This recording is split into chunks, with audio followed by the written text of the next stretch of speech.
What was it like dealing with girls? Because, you know, I'm sure girls liked you when you were younger and everything else like that, but being a superstar kind of puts you in a different platform. Girls look at you different. Right. But you're only 13. Right. You know, so how did that work back then?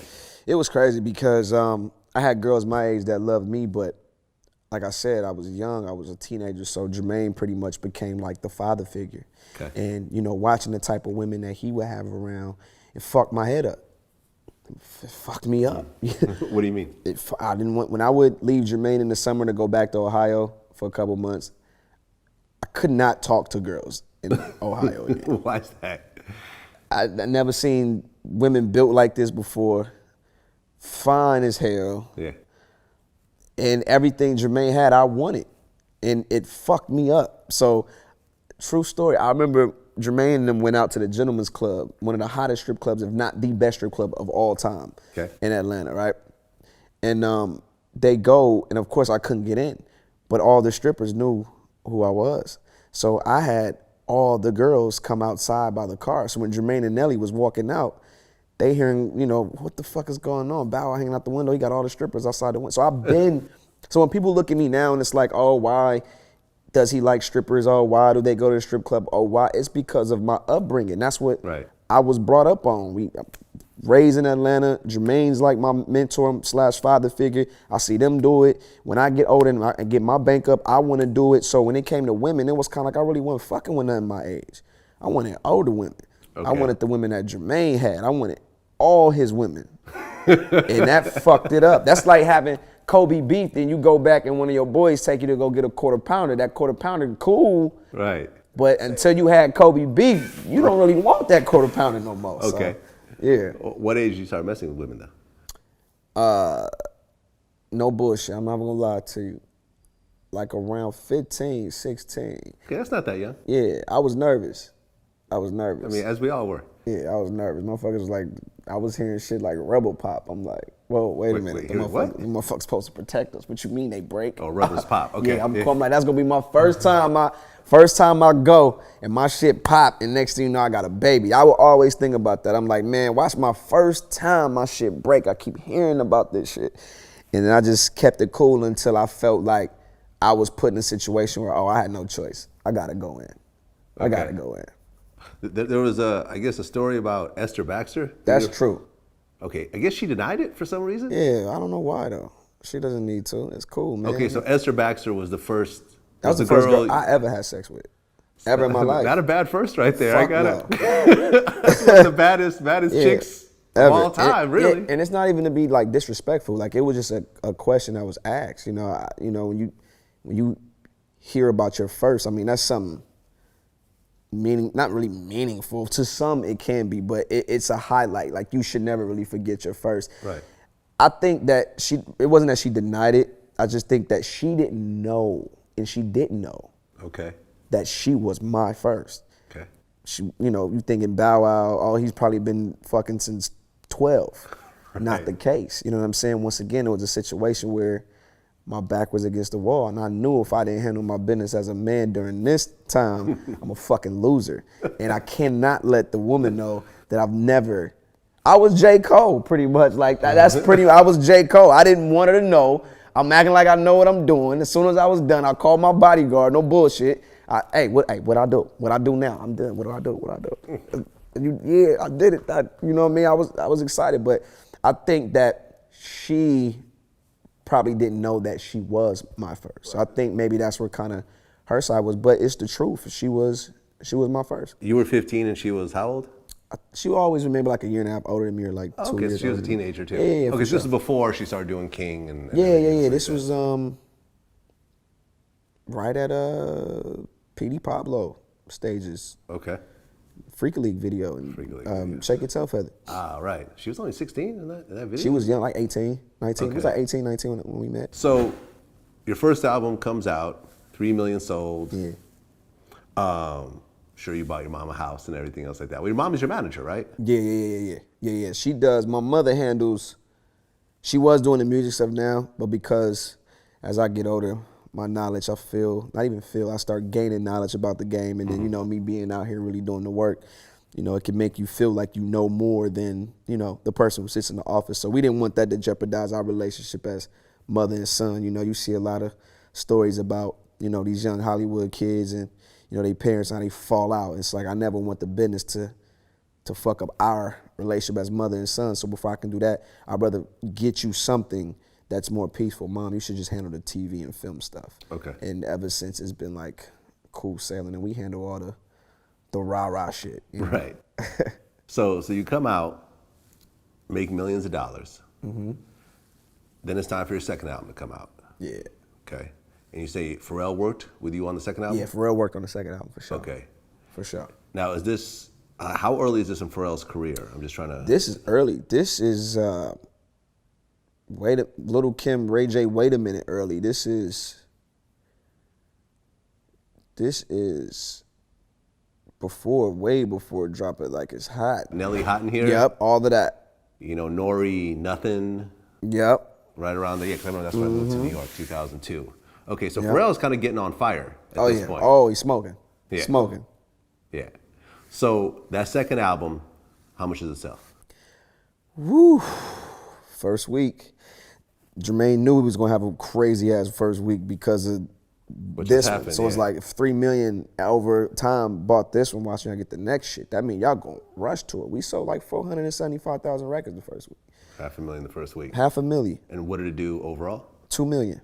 Okay, so now you're going multi-platinum every time. Every time. Every time. Every fucking time. Every time. Now, by this point, what's your mentality like? You're how old? 15. I'm the hottest motherfucker moving. Matter of fact, even the fucking Like Mike soundtrack sold 500,000 records. Gold. And it was a whole nother ball game at that point. Because once Like Mike came out, that opened me to a whole nother demographic. I never knew what that movie was going to do for my career. To this day, like I see Fab wearing my jersey. Like, you know, Fab called me when he got to LA, like, yo, we need to find a basketball court. I'm like, what we doing? We hooping? Nah, I need a picture of you with this Calvin Cambridge jersey on. So, you know, it didn't hit me until now. And I just seen a recent interview where Drake was even talking about the movie and how much of an influence it played in his life, how much of an impact that movie was for him growing up. And it's just, you know, it was a whole nother level at that time. Double platinum, Like Mike's Out, one of the biggest movies of 2002. And then that's when Jermaine and them said we taking him into arenas. And they thought that he was crazy. It was like, you might want to start him in theaters. It was like, you gotta be fucking kidding me. This kid is damn near half diamond already. And I remember walking in them arenas like, how the fuck are we gonna fill this shit up? And them shits was sold out every night, 20,000. Black girls. Some shit that's never really been done. Like, I look at like Drake's fans now and like, you know, the guys who might cater to women or their fan bases, it's totally different. It's totally different. That's interesting, yeah, because when you look at, like, you know, you mentioned Drake. I'm sure if you go to a Drake show, it's probably mostly white people. Yeah, like a mixed. Yeah, it's definitely mixed. I mean, Drake definitely has a black fan base. Correct. But it's very mixed. Correct. You're saying at your shows, all black girls. 20,000 black kids. Huh. So now you gotta understand, we tapping into the inner city. You know what I mean? Because most of my fans was inner city. So you got moms that have maybe 2 kids. Them 2 kids got a friend or 2 friends. Right. So we talking about, my fan bases had to decide either we gonna get these Jordans or y'all gonna get these Bow Wow tickets. Like, for you to go to every city like that and pack 20,000 out, that's some hard shit to do because these parents, they don't got money to be spending like that. Right. You know what I mean? And they spent it on us. So every night we just made sure that they got their money's worth, man. And then, you know, ever since then, we ain't looked back. We just kept doing arenas. My whole career was arenas. Okay. So second album does multi-platinum again. Now it's time for the third album. Shit gets real at this point. Okay. Now you and Jermaine had a split? Fell out. Okay. Fell out. What was the falling out over? Creative differences. Okay. Once again, I'm growing up in the game. I feel like I've learned a lot. I've been underneath Jermaine damn near pretty much for a couple years now. Super close with him. And we just kept bumping heads. You know, no different than when your kid turns 16. You know you about to hit that little rough patch where they start smelling themselves, they start feeling like they're grown, they start feeling like they can take charge. And at that time, I felt like I was smarter than my master. I felt like he was Obi-Wan, and I was like young Anakin. Like, stop fucking holding me back. Like, I'm ready to become like an ultimate Jedi, dude. And he's you're not ready. And it's like, but you know what? Fuck it. I'm better than you. Like, I can use everything you taught me. I'm younger. I'm a fresher brain, and I'm really out here doing this shit. So I really don't need you. Like, that's how I felt. And he was like, okay, well then do your thing. And I remember breaking his equipment in the studio. What, you broke his equipment? Yeah, I broke the equipment. I kicked over like the keyboard and I stormed out and I never came back. And a lot of people don't know, during that third album, that's when I became a man. And a lot of that came from Tip. You know what I mean? T.I. was Kawan Prather at the time, KP, A&R, my third album, Unleashed. And at that time, I was ready to quit. I didn't even want to rap no more because I was like, it just didn't feel right. You know what I mean? Being in studio sessions, not having Jermaine in there, seeing Lil Jon, seeing Jazzy Fate, like all these dope producers work on my project, but it was like being traded to another team after you spent 8 years there. Like it was weird. And I remember me telling Tip one time, true shit. I said, hey, you can give me a Sprite? Like, like he a runner. I'm like, he's writing, KP got this guy writing my records or, helping me do things in the studio. He's supposed to be like my new Jermaine. Okay, whatever. I'm big. I'm super more famous than T.I. at this point. Right. Hella more famous. I'm like, yo, hey, while I'm writing, give me a Sprite.